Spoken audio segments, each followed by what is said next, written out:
என்னண்ணா பண்ணிட்டு இருக்கீங்க? 5 மணி நேரம் உங்களை காணோம்.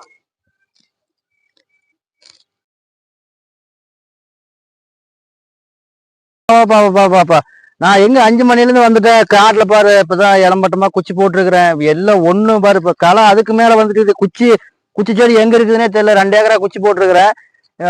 குச்சிக்கு மேல களை வந்துட்டு இருக்குது. இதெல்லாம் வந்து நம்ம வியாபாரிங்க வந்து குச்சி கிழங்கு போடுக்கும் போது நம்ம வந்து சீப் ரேட்டுக்கு கேட்கறாங்க. இது பிள்ளை வந்து விவசாயம் பண்ணி நம்ம எப்படி முன்னேறதுன்னா ஒன்றும் புரியல.